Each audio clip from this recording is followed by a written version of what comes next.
Hello and welcome to the Somerset Diverse Communities podcast. My name is Michał Purzyński and I am a BAME Community Engagement Officer from Community Council for Somerset. This show is about Black, Asian and minority ethnic communities in Somerset.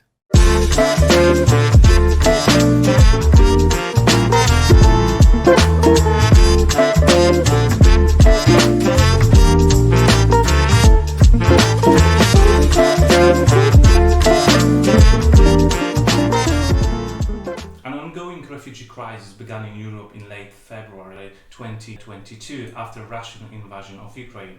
The invasion caused Europe's largest refugee crisis since World War II and its aftermath. It is one of the largest refugee crises of the 21st century, with the highest refugee flight rate globally. Are we prepared for it? Well, let's talk about it with Dave Mann from CHARIS Refugees, an organisation supporting refugees. Good morning. Good morning, Michael. How are you today? I'm okay, thanks. Yeah, very good. Okay, could you tell us? Could you tell me what is your role at CHARIS and what it's all about? What is the mission of CHARIS? Okay, my role. I'm Communications and External Affairs Director, which covers a multitude of sins.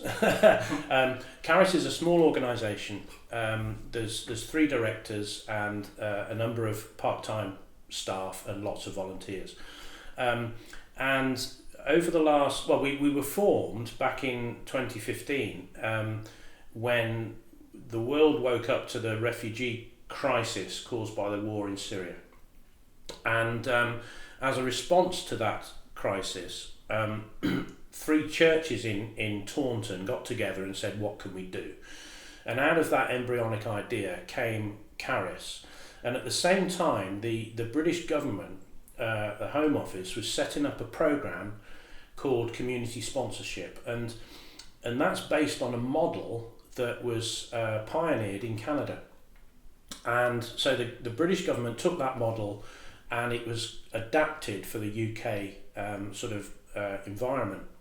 And what that means is that any group, whether you're a charity, a business, a sports club, group of friends, can get together and say, actually, we're going to sponsor a family to come and live in our community, a refugee family. And so that's what CHARIS did initially. And the idea was to bring one family into Taunton.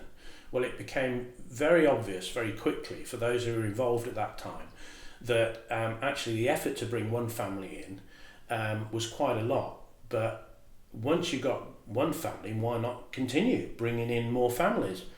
And these are refugees who have official refugee status. So they fled from war into a neighbouring country and maybe existing in a rented accommodation or living in a refugee camp. But they can apply for refugee status. If they're given refugee status and recognised as refugees by the UNHCR, United Nations High Commission for Refugees, then they go on a list, and the British government have said, we will take X number of refugees who are on that list to come and settle in the UK.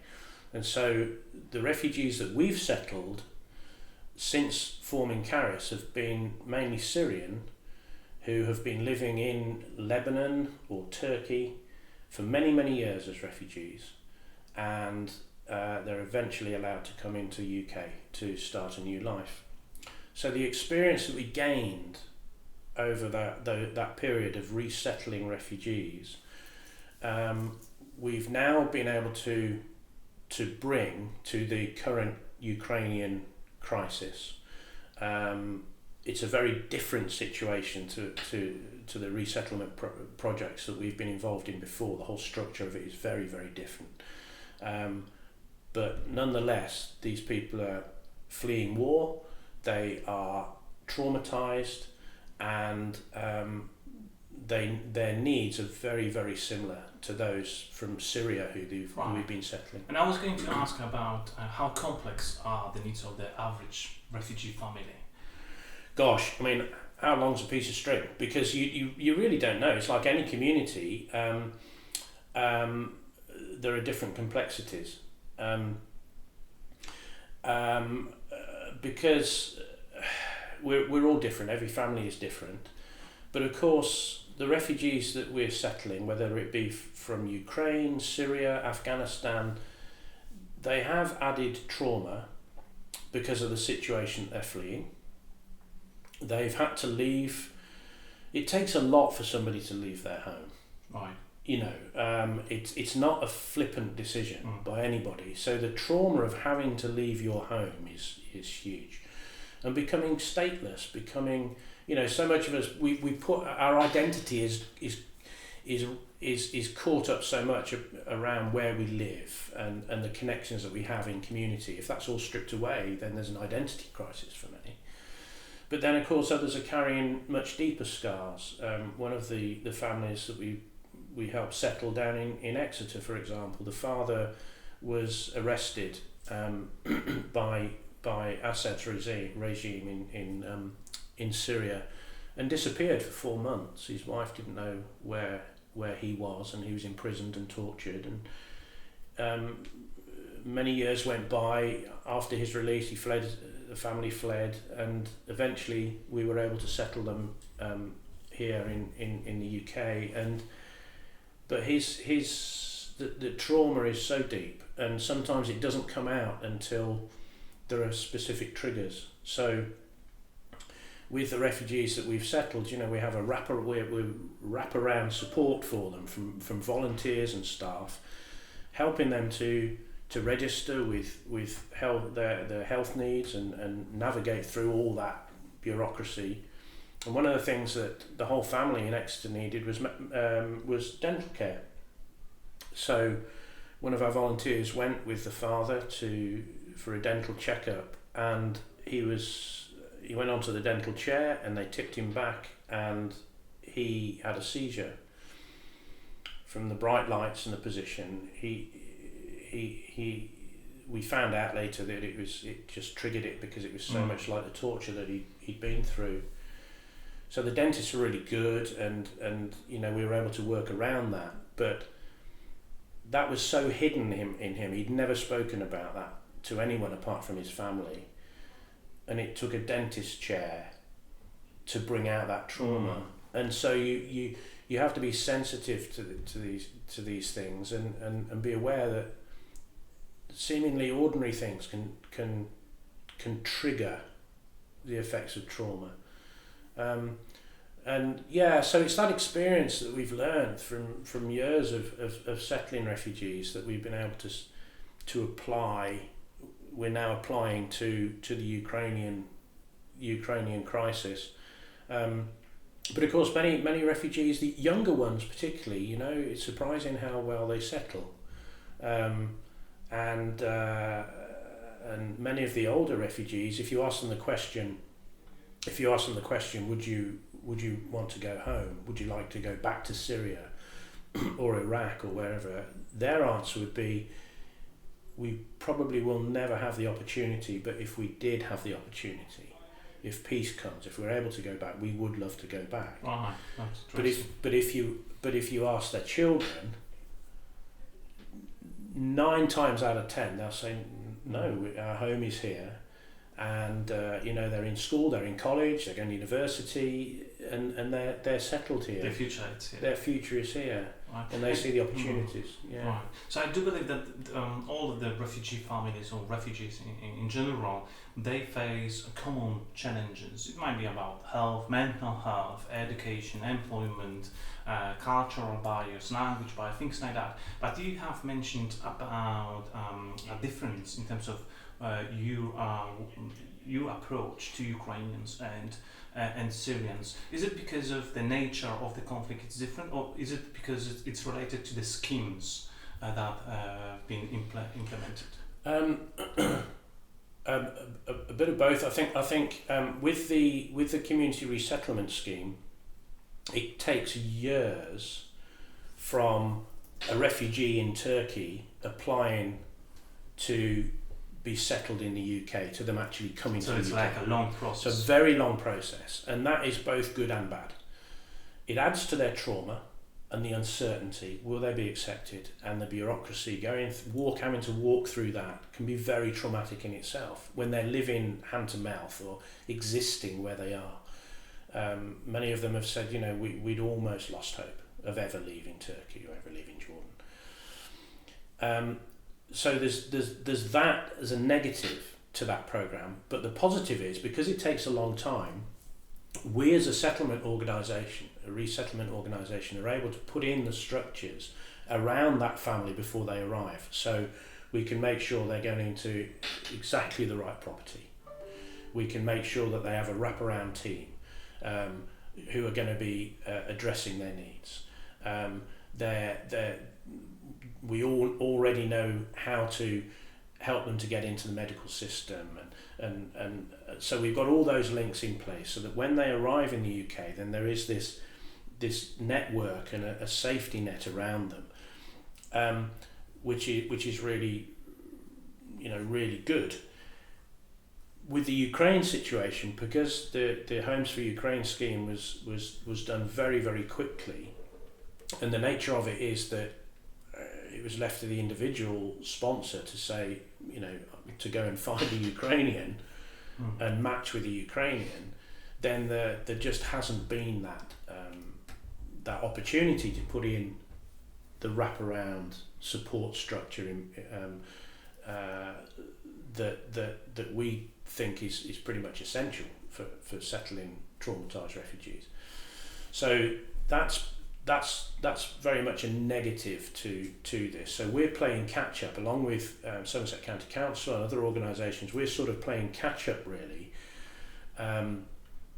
because refugees are already arriving and in high numbers, and we just haven't got the structure, the support, the networks in place. Right, and actually, in terms of the support, you have mentioned about community sponsorship.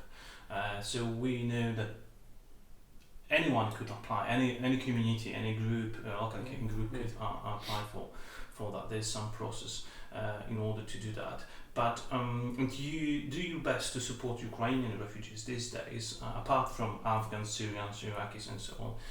But what exactly CHARIS does? Because of what kind of services do you provide for Ukrainians? Yes.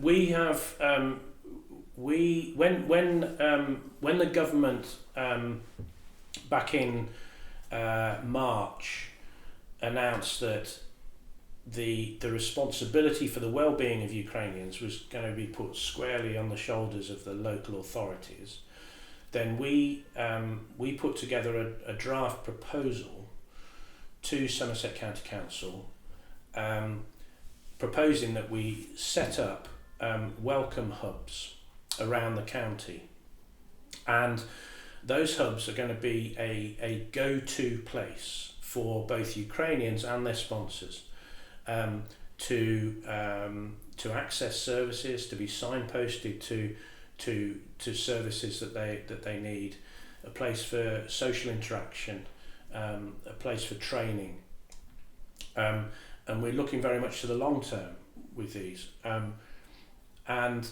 so that's what we're putting together at the moment, as well as expanding our already existing services that we've got in place for like ESOL, English language training, that we've already got in place for refugees and asylum seekers from other nations. There's been such a need shown from Ukrainian guests themselves, they're desperate to learn English, so we've expanded our ESOL training to accommodate that, and we're looking to employ more ESOL trainers as well, teachers, so that we can meet that need. So there are some things that we've been able to do quickly, but the hubs is something that we're looking to long term, and those hubs are going to be primarily for Ukrainians, because that's the majority of people who are coming into Somerset right now for sanctuary are Ukrainians, but they're going to be open to other refugees from other nationalities and asylum seekers as well. So that's what we're working towards at the moment. Where we're at, we're looking for lead VCSEs, lead organisations for each of those hubs, who have the governance, the sustainability, the experience of working with vulnerable people, to take the lead in each one of those hubs. And so we're talking to various organisations at the moment. Right. And are we talking only about the Somerset, or you actually cover? Yeah, because of the nature of the Ukraine, the Homes for Ukraine scheme, it's very different again to the community sponsorship scheme. So CHARIS started in Taunton, settling refugees in Taunton, but because we were sort of one of the first groups in the country to develop community sponsorship, we've worked closely with the Home Office, and we realised that there were many groups across the southwest who were looking to bring refugees into their communities, and so the Home Office recognised us as a lead organisation in that they asked us to work with some of these community groups who didn't have any real background, and to share our learning and to hold their hands through the process. So, and that's been fantastic. There are groups all over the southwest. The southwest actually for community sponsorship is one of the hottest places. We still lead the way in the southwest for settling refugees through community sponsorship. So we're just this week, a couple of days ago, a group in Wiltshire have just received their first family. This group is a great group. They're a rugby club, and they just decided we're a community sports club, and we want to bring a family into our community. So there they were, a rugby club, and they really got behind bringing in a Syrian family, and that family arrived just this week. And so it's exciting to see these. There's a group of friends that we're working with at the moment down in Cornwall, just a group of friends in Penwith in Cornwall, and they got together and said, you know what, we'd like to bring a family in. And they weren't a charity, they weren't a CIC, they were just a group of friends. And so we've been able to walk with them through the process and support them in settling refugees into their communities. Right. But I know that we are just at the beginning of the whole journey with Ukrainians, but what the hosts of Ukrainians say? What about their experience so far? Yeah, well, I mean, that's going to be an interesting one to find out. We're hoping that through the hubs, we recognise from our own experience with community sponsorship that actually the hosts that are settling refugees, there's all sorts of things that come up. And because the Homes for Ukraine thing has been so unstructured in a way, then there are a lot of people who have really, lovely people, have exactly the right motivation, but are going into it pretty blind. And we feel from our own experience, we know from our own experience, that there will be issues that arise, and there will be a lot of support needed for those sponsors. It's like any community. If you take a family from, I don't know, I mean, I came down to Somerset, okay, from the Midlands 11 years ago. I came from, it was a rural community, but it was a bigger town, rural town. And I came down to Somerset, and I had to adapt and fit into this community and find out. I just had to, and every community is different, and you have to make new friends, and you come across people who you like and those that you don't like so much, and that's true with these people. But added to that, they're from a completely different culture. They don't speak the language, so it's much harder for them, and they're not being settled in their own home or temporary home, they're being settled with families. And that in itself will inevitably throw up issues. So it's going to be a new experience for your organisation. It's going to be absolutely, because it will probably cause new challenges. If you like. Yeah. I think the response of the local community was fantastic. There were hundreds of people who said, I've got a spare room or a flat to happy to be used by Ukrainians or whatever. So it's fantastic. But I think all of us are quite realistic that that enthusiasm with the time being may drop, and then those challenges may cause some problems, let's say. But that's right. And it's really difficult to be prepared for it. But it is, and we're talking to lots of organisations who are involved in the resettlement. We've been in touch with groups in Bristol, for example, and what we've discovered is that we're all walking a path not yet trod.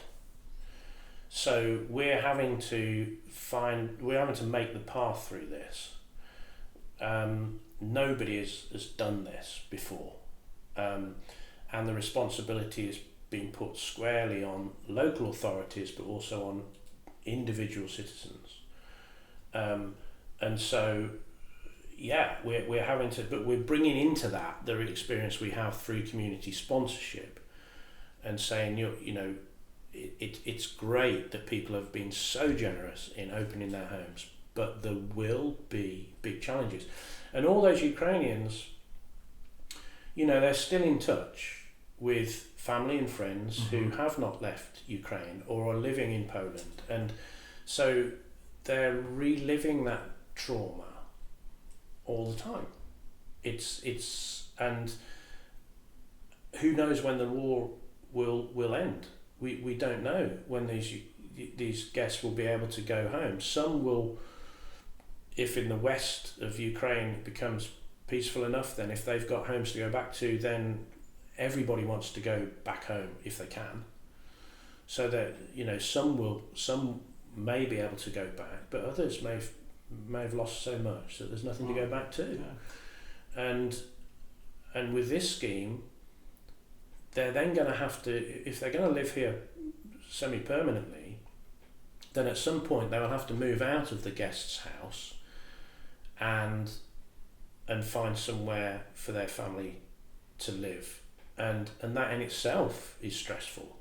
So there's a lot more stress down the line. Each host has agreed to at least 6 months, but 6 months is like that, and so if the Ukrainians decide that they need to move out, then it's the responsibility.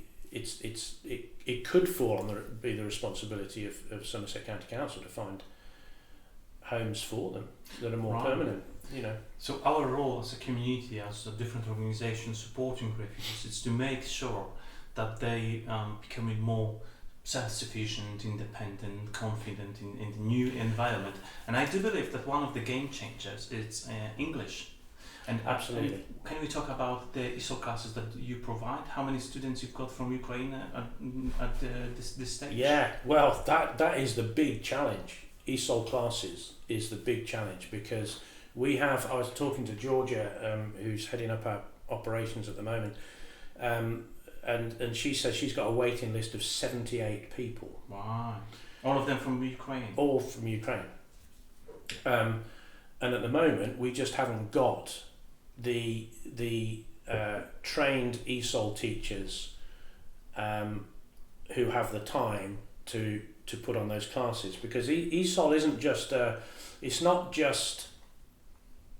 ESOL is far more important than just learning English. It becomes a place of community. It becomes a place of relationship building. It becomes a place of safety, a place of sanctuary. And so we've found that we've only recently, over the last couple of weeks, started including Ukrainians into our ESOL. We've just made the capacity to be able to do that. And it is lovely to see that they're from families, individuals who didn't know each other before, who are coming together and actually starting to form bonds within our ESOL. And so the way that we do ESOL as well, it's not just taught by rote. It's a lot more interactive. With the Syrians, for example, our teachers they'll take them out to museum, and they'll talk about the museum and use that in the English classes. So that it's interactive, it's enjoyable, and again, it's relationship building. They'll go and watch the cricket. Many of them don't understand what cricket is, and so use that as an example of, okay, what are we learning here? How do we use the language? And so it's a lot more than just teaching people to understand a new skill. Yeah, it's not only the skill, it's also, and it's part of integrating them into community. Right. So finding well-trained ESOL teachers who can do that is not easy, but we're looking to recruit more, and some of our existing ESOL teachers have said they will increase their hours, which is great. So what is the best way to find out more about CHARIS, what you do, and perhaps if someone would like to become a volunteer and cooperate with you, where can they contact you? Well, our website is the fount of all knowledge, really. So it's charisrefugees.org, charisrefugees.org, and there you can message us if you'd like to volunteer, if you'd like to know more about what we do. Then we try and keep that up to date with latest information. We as well as the Ukraine thing, our core work continues in terms of settling refugees from other nations too, and this is sort of hot off the press, but due to the recent support of two organisations, one being a great organisation called Green Pastures, who have said they're going to buy 5 houses for us in Taunton. Wow. Over the next 3 years. Sorry, 6 houses. 6 houses over the next 3 years, so that we can settle 6 more families from the Middle East or Afghanistan. And on top of that, and we haven't announced this yet, so this is hot off the press, we've just got a considerable grant from the lottery. So all that's come together so that we can settle 6 more families in the Taunton area, as well as our work with Ukrainians. So as an organisation, we're growing quite rapidly.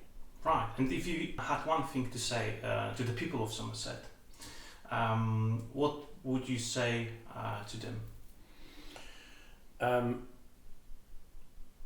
Enjoy diversity. The richness of culture that guests, refugees, asylum seekers can bring to Somerset is something that should be celebrated and enjoyed. These people are not a threat. They can be and want to be an enriching element within our community. So I'd say embrace them. Are you proud of people of Somerset? Very proud. It's tomorrow is Somerset Day, and I'm spending Somerset Day at the Willow Centre on the Levels with a Syrian refugee, one of the first family that we settled in Somerset. The father works at the Willow Centre, and we're spending the day with him, with a photographer, with the Lord Lieutenant of Somerset, Annie Moore, and we're going to be celebrating how welcoming Somerset has been to that man and his family, and we want to see that replicated many times in Somerset. What are your hopes for the future? Our hopes for the future, we want to continue bringing in refugees from the Middle East, long-term refugees who are stuck in refugee camps. We want to, in the short term, we're building these hubs. We want to be part of helping Somerset to become the most welcoming place in the UK. It was Dave Mann from CHARIS Refugees. Thank you very much, Michael. It was a pleasure.